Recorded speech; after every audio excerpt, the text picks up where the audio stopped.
What do you do when 100,000 soldiers are walking toward you and you cannot stop them with force alone?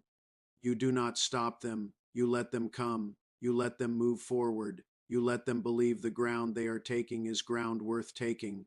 You let the momentum build. Let the confidence grow. Let the reports going back to Moscow say that the offensive is working, that the line is bending, that Pokrovsk is within reach. You let them come all the way in, and then you close the door behind them. That is what just happened near Pokrovsk and the 100,000 Russian soldiers who walked into that operational space are now inside a situation that their commanders in Moscow did not plan for, cannot easily solve, and will not honestly describe to the Russian public.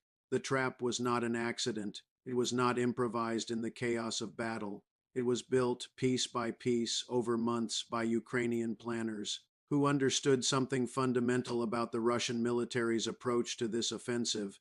They understood that Russia's greatest tactical strength, its willingness to commit enormous numbers of troops to forward momentum regardless of cost, could be transformed into its greatest strategic vulnerability, and they were right.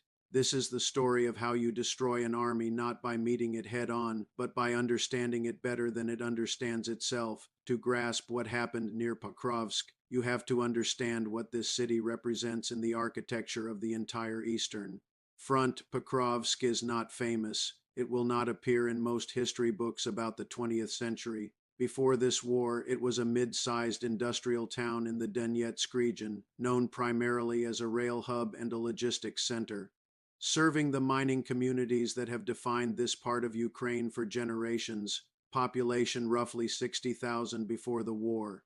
Not a cultural landmark, not a political symbol, not the kind of place that appears on lists of cities that define a nation's identity, but in military geography in the specific, unsentimental calculus of supply lines, road networks, and positional advantage. Pokrovsk is one of the most consequential points on the entire front line. Here is why, and this matters enormously for understanding everything that follows. Pokrovsk sits at the intersection of road and rail connections that serve as the logistical spine of Ukraine's defensive operations across a significant portion of the Donetsk front. The routes running through Pokrovsk are not just convenient, they are, in many sections of the front, the only viable routes for moving supplies, reinforcements, and equipment at the speed that modern defensive warfare requires. Ukrainian units holding positions across a wide stretch of the front depend on the Pokrovsk hub in the same way that a body depends on a central artery. You can survive damage to peripheral systems. You cannot survive the loss of the central artery. Russian military planners understood this. Their push toward Pokrovsk was not random territorial ambition. It was a direct strike at the logistical heart of Ukraine's eastern defensive architecture. Take Pokrovsk, or even threaten it credibly enough to disrupt its function as a logistics hub, and the Ukrainian units depending on it begin to degrade. Slower resupply, slower reinforcement rotation, slower repair and maintenance cycles, all of it translating into reduced defensive capacity across a front that Russia has been battering for over a year. Before we get to the plan, let us spend a moment with the human geography of what was at stake, because strategy is always ultimately about people, and the people caught inside the operational space around Pokrovsk have been living a reality that the strategic analysis maps tend to flatten into colored arrows and phase lines. The villages and towns along the approaches to Pokrovsk have been fought over for months. Some of them have changed hands multiple times. The civilian populations that remained after the initial Russian advance, the elderly, those too poor or too attached to leave, those who believed the war would not reach them, have been living in basements and shelters through the kind of sustained artillery exchange that leaves nothing standing above ground level. The towns on military maps are also places where people grew up, where families maintained homes afo our generations, where the ordinary infrastructure of daily life once functioned. None of that is functioning now. The landscape around Pokrovsk is the landscape of total war applied to agricultural flatland. Tree lines reduced to stumps, roads cratered and cratered again, villages that were intact communities in pre-war. Imagery now visible only as foundation outlines and rubble patterns. Every meter of ground that Russia advanced toward Pokrovsk was a meter of Ukrainian life that the advance consumed. And every meter that is now being contested in the trap that Ukrainian forces have set is a meter that must be paid for again in a different currency by the Russian forces that believe taking it was the path to victory. That was the plan. 100,000 troops committed to the Pokrovsk axis, relentless pressure, attrition of Ukrainian defenders, grinding, costly, but directional advance toward the hub that, once threatened at close enough range, would force Ukrainian command into an impossible choice between defending Pokrovsk itself and maintaining the frontline positions that Pokrovsk supplies. It was a sound strategic concept. It was also a trap, and Russia walked into it with 100,000 soldiers. Now here is the before. Here is what the situation looked like in the months leading up to the moment everything changed, because the trap was not sprung on the day it became visible. It was constructed long before that in the operational decisions that Ukrainian command made while Russian forces were still building their momentum. Russia's advance toward Pokrovsk had been generating headlines for months. Villages taken, kilometers gained, Ukrainian defensive positions pressed back, sometimes in an orderly fighting withdrawal, sometimes under conditions that looked from the outside like genuine pressure. Russian state media was celebrating. Russian millbloggers, the community of semi-independent military commentators that the Kremlin tolerates because they provide a more credible veneer of operational reporting than pure state propaganda, were describing the Pokrovsk axis as the most promising avenue of Russian advance on the entire front. The momentum appeared real. The territorial gains were real. The pressure on Ukrainian defenses was real. What was not real was the interpretation being placed on those gains. What Russian command and Russian public commentary and the watching world mostly failed to understand was that Ukrainian defensive doctrine does not treat every meter of territory as equally worth defending at maximum cost. Ukrainian military thinking, shaped by 2 years of hard experience against a larger force with greater artillery ammunition supplies, had evolved into something more sophisticated than a linear defense of fixed positions. It had evolved into an understanding that space can be weaponized, that allowing an enemy to advance into terrain that has been prepared for them, terrain where their supply lines extend and thin, where their flanks become exposed, where the very momentum that feels like victory is actually carrying them deeper into a kill zone is not retreat.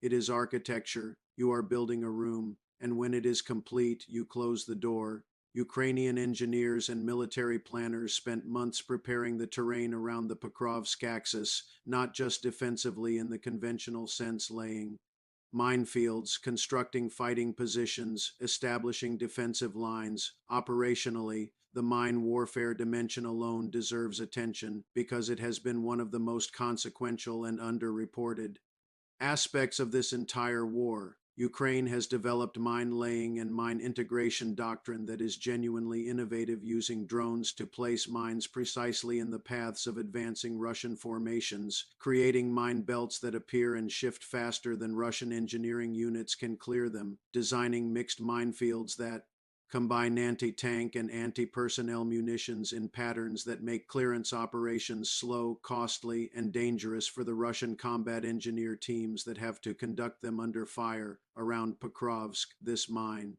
warfare architecture was layered into the terrain through which Russian forces were advancing, creating a battlefield environment where every meter of apparent progress was progress through a prepared killing zone. The Russian forces advancing toward Pokrovsk were not advancing through neutral ground. They were advancing through a space that Ukrainian planners had spent months turning into an operational instrument. Every road they chose was a road Ukrainian targeting systems had pre-registered. Every tree line they used for concealment was a tree line Ukrainian observers had mapped. Every building they occupied as a command position or shelter was a structure whose coordinates were already in Ukrainian fire control systems. The advance that looked like momentum was actually a process of walking, step by step and unit by unit, into a targeting database that was already complete before the first Russian soldier crossed the start line. Ukrainian engineers and military planners spent months preparing the terrain, operationally, building the conditions for a specific kind of engagement that Russian forces, committed to forward momentum and operating under command pressure to show progress toward Pokrovsk, would find it very difficult to avoid the flanks of the Russian advance were being watched, mapped, and prepared with a patience that required the discipline not to act prematurely every day. Why that Russian forces moved forward, extending their supply lines, committing more troops to the salient, was a day that the walls of the trap grew higher around them. Ukrainian command waited, watched the commitment grow, watched the Russian force concentration reach the density that makes a large formation simultaneously powerful and vulnerable, and then acted. The moment everything changed was not a single dramatic explosion. It was a sequence of coordinated operations that, taken together, constituted the springing of the trap that had been months in the preparation. Ukrainian forces struck the supply routes feeding the Russian grouping on the Pokrovsk axis with a precision and intensity that the forward deployed Russian units had not anticipated, not because the threat was unknown. Russian logisticians understand that supply lines are targets, but because the scale and coordination of the Ukrainian interdiction effort exceeded what Russian planners had modeled as likely. Multiple supply nodes struck in close succession, ammunition convoys disrupted, fuel resupply delayed. The forward Russian units that had been advancing on Pokrovsk suddenly found themselves at the extended end of supply lines that were under attack from multiple directions simultaneously in terrain that their advance had made familiar to Ukrainian targeting systems that had been watching them move through it for months. Simultaneously, Ukrainian forces that had been positioned with deliberate patience on the flanks of the Russian advance forces whose presence Russian command was aware of but had assessed as insufficient to threaten the main axis began applying lateral pressure, not a full counteroffensive, something more precise and more dangerous. Coordinated flank pressure designed to force Russian command to choose between maintaining forward momentum toward Pokrovsk and securing Tychy flanks that were now threatening to turn the salient into an encirclement. You cannot do both at the same time with the same force. The geometry does not allow it. Commit to the forward push and the flanks become more exposed. Divert forces to secure the flanks and the forward momentum stalls. The supply interdiction becomes more effective because there are fewer forces to protect the routes and the entire operational logic that justified committing 100,000 troops to this axis begins to collapse. Russian command faced that choice, and whichever option they chose, they were choosing within a framework that Ukrainian planners had designed for exactly this decision point. This is what a trap looks like at the operational level, not a wall that stops the enemy, a funnel that guides them in, a room that contains them, and a decision point that offers only bad options before we get to the strategic layer. Consider for a moment the human reality inside the trap for the Russian soldiers who are in it.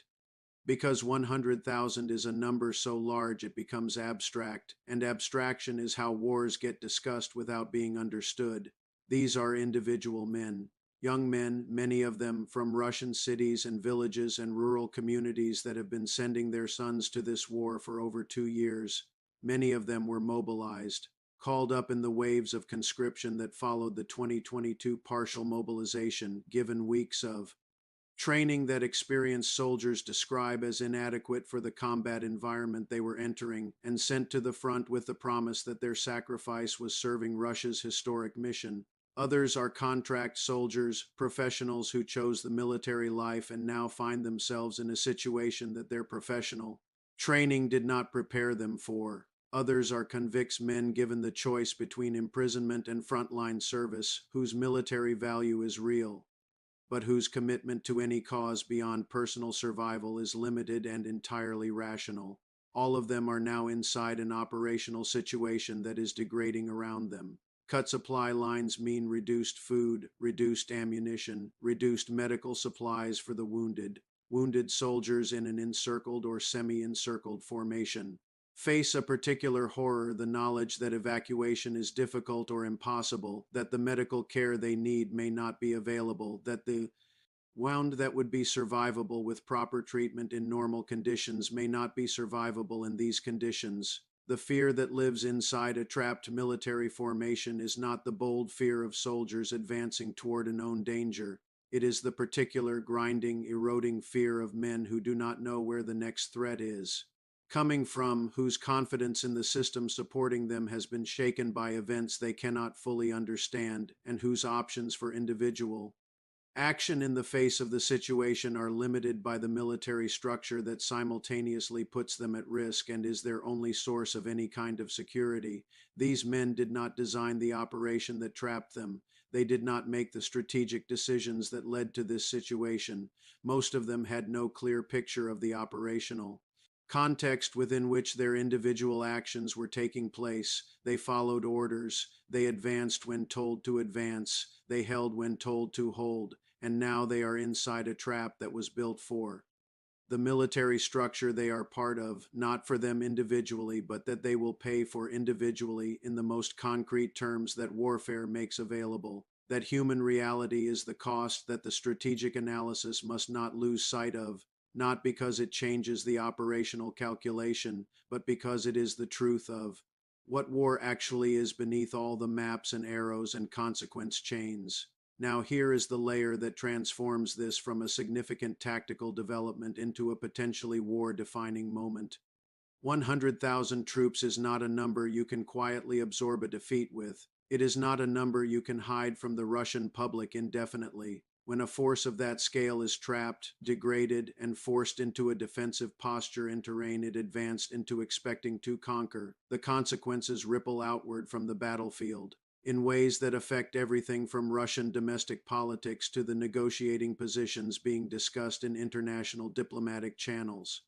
Inside Russia, the Pokrovsk offensive was being presented as the main effort of the current phase of the war, not one of several axes. The primary axis, the breakthrough operation that would demonstrate Russian military capacity and produce the territorial gains that Russian domestic audiences were told to expect. The millbloggers who had been tracking the advance and reporting on its progress now face the question that every state-adjacent commentator in an authoritarian system eventually faces. How do you explain what happened without saying what happened? How do you account for the sudden stalling of the offensive that you spent months describing as unstoppable without acknowledging that Ukrainian command outmaneuvered Russian forces in a way that the official narrative of Russian military superiority cannot absorb? The answer, in most cases, is that they cannot, not cleanly, not without producing the kind of cognitive dissonance in their audience that erodes credibility, and eroded credibility in the Russian information environment is one of the few political pressures that the system cannot fully contain. If you want to follow this story as it develops to understand what the Pokrovsk trap means for Russian operational capacity in Donetsk, for the political pressure building inside Russia, and for the trajectory of a war that is now entering a phase that neither side planned for, subscribe now, because what happened near Pokrovsk is not an isolated event. It is a chapter in a sequence, and the next chapter is already beginning. Now let us go deeper, because the military dimension of this trap is significant, but it is the systemic dimension, what this reveals about the underlying condition of the Russian military, that will define the next phase of this war.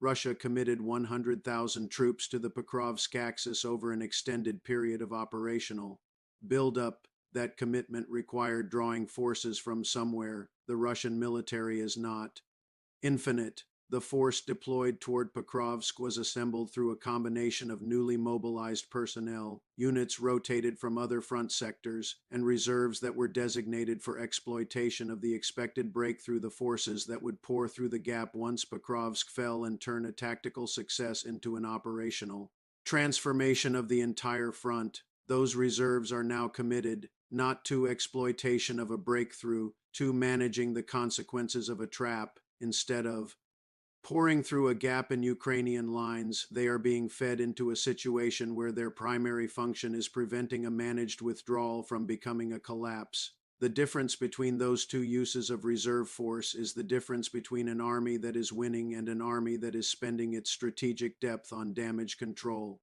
and Russia does not have unlimited strategic depth to spend. That is the reality that every operational decision Moscow makes right now has to navigate. 2.5 years of high-intensity warfare have consumed the trained manpower that Russia entered the conflict with. The mobilization cycles that have replaced those losses have produced soldiers of progressively lower quality, not because the individual Russian soldier lacks courage or endurance, but because the training pipelines that produce competent combined arms infantry take time that the operational tempo has not allowed. Units that in 2022 were fighting with soldiers who had years of training and experience are now fighting with soldiers who had weeks. The institutional knowledge that makes a military force more than the sum of its individual parts, the ENCO corps, the experienced junior officers, the veterans who know how to adapt when the plan fails, has been ground down by attrition at a rate that no mobilization program can fully replace. Into this degraded force structure, Ukraine's trap near Pokrovsk has delivered a blow that compounds the existing damage. Units that were already operating below their pre-war effectiveness levels, committed to an offensive that has failed to achieve its objectives, now face the additional stress of operating in a supply-constrained environment in terrain that has shifted from offensive opportunity to defensive liability. The psychological dimension of that shift from advancing toward an objective to managing the consequences of having advanced too far is not a small thing. Military units under pressure communicate that pressure through behavior, through the decisions of small unit leaders who start making more conservative choices, through the soldiers who start calculating personal survival more heavily against orders to advance, through the fraying of the aggressive confidence that makes an offensive force dangerous. Ukrainian command understands all of this. The trap was not designed solely to kill Russian soldiers and destroy Russian equipment, though it will do both at significant scale. It was designed to produce exactly this kind of systemic degradation, a crisis of confidence at every level of the Russian force committed to the Pokrovsk axis, as that compounds the physical losses with psychological and organizational damage that takes longer to repair than destroyed vehicles. Here is the consequence chain that flows from what happened near Pokrovsk, and it runs further than most current analysis is tracing. First consequence, Russian offensive capacity on the Donetsk axis is degraded for a period measured in months, not weeks. The forces committed to the Pokrovsk approach cannot be quickly reconstituted and redirected. They need to be extracted from a difficult operational situation, rested, resupplied, and reorganized before they can be effectively redeployed. During that window, Ukrainian command has an opportunity to stabilize the Donetsk front in ways that have not been possible while Russian pressure on the Pokrovsk axis was at its peak. Second consequence, Russian command faces an immediate resource allocation crisis. The reserves that were built up for the Pokrovsk breakthrough are now being consumed managing its failure. Other front sectors that were supposed to receive reduced attention while Pokrovsk was the main effort will now have to absorb forces diverted from the trapped grouping, or the Y will face Ukrainian pressure without the reinforcement that the original operational plan assumed they would receive. Either way, Russian command is making decisions under constraint rather than design, reactive rather than proactive.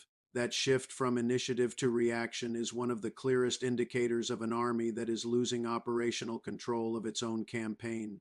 Third consequence, the political pressure inside Russia accelerates. The Pokrovsk offensive was publicly associated with senior Russian military figures who staked their institutional reputations on its success. Way in an operation of this scale, with this level of resource commitment and public anticipation, fails in a way that is visible despite state media suppression. The internal political dynamics of the Russian military and security establishment shift. Blame must be assigned. Explanations must be provided to Putin. WHO is not a man who accepts failure without demanding accountability from someone. He internal convulsions that follow a military failure of this magnitude inside a system that does not handle accountability well have historically produced decisions that further degrade operational effectiveness.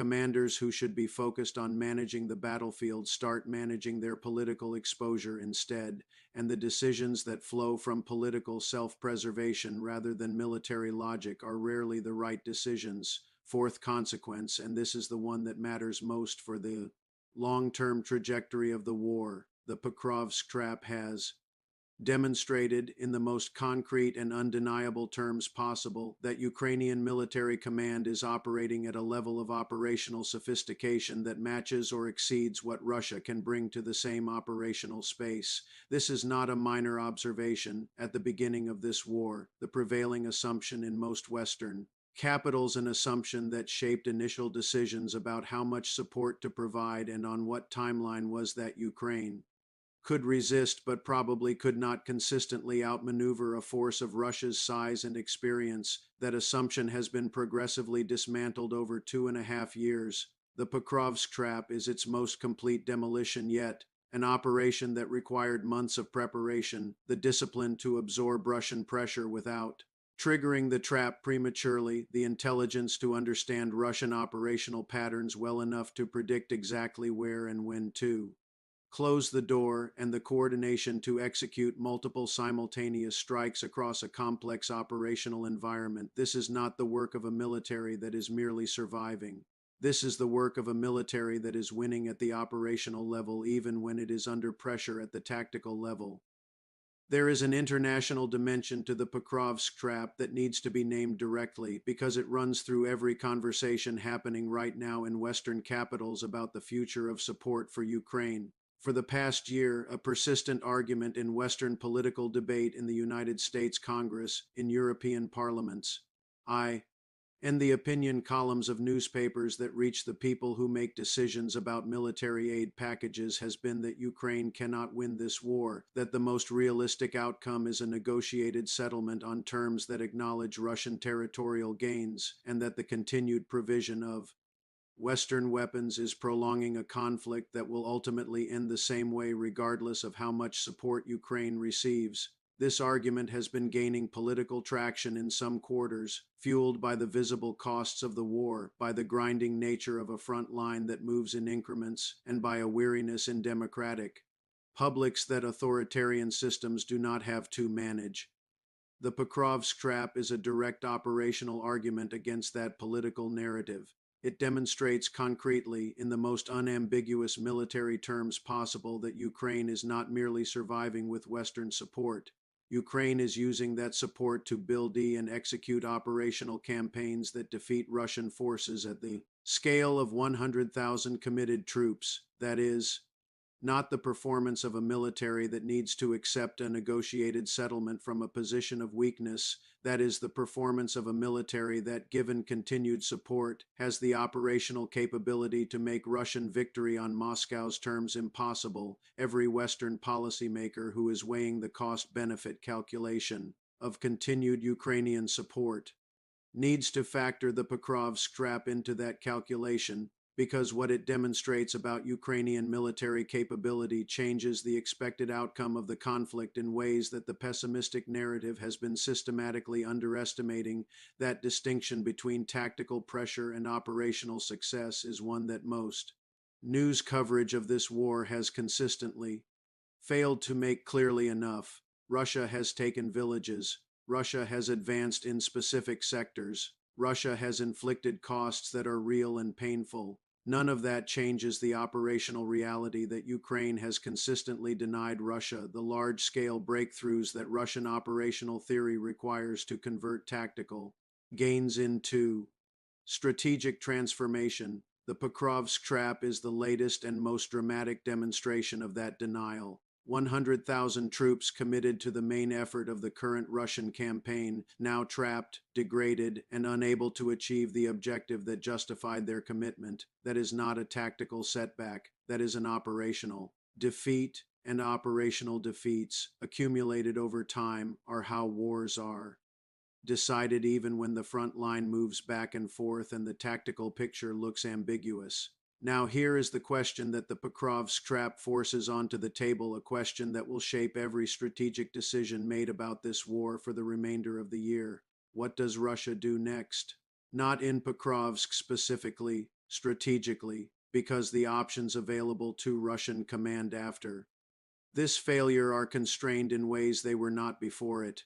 Doubling down on the Pokrovsk axis, committing more forces to an approach that has been trapped and degraded, is the kind of decision that military doctrine warns against and that history has repeatedly demonstrated to be catastrophic. Abandoning the axis and redirecting effort elsewhere requires acknowledging, even if only internally, that the main effort of the current campaign has failed.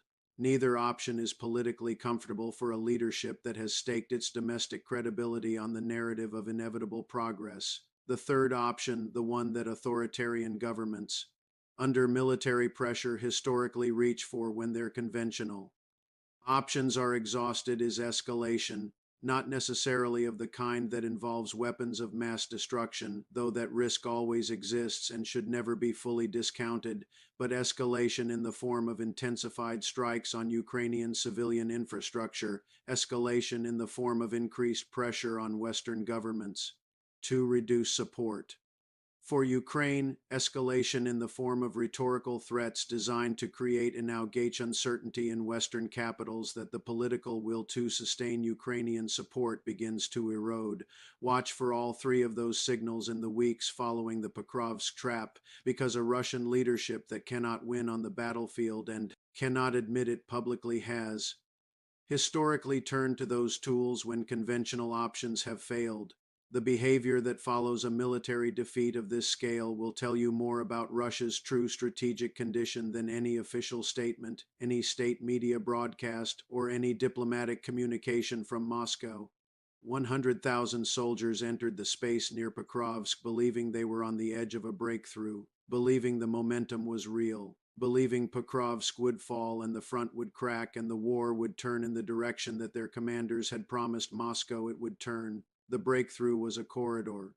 The momentum was a mechanism, and the space they advanced into was a room that Ukrainian planners had spent months building around them. The door closed, the trap was complete, and somewhere in the operational planning cells of the Ukrainian military, the people who built this trap are already designing the next one. That is the war Russia is fighting now, not the war it planned, not the war its state media describes, the war where the enemy understands you better than you understand yourself, builds the terrain around your own operational logic, and waits with the patience of a force that knows time and operational sophistication are both on its side. 100,000 troops, one trap, one moment that changed the operational balance on the most contested front of the most consequential land war in Europe since 1945. Watch what Russia does next, because what it does next will tell you whether Moscow has learned what Pokrovsk just taught it or whether it has not, and what the price of that failure to learn will be.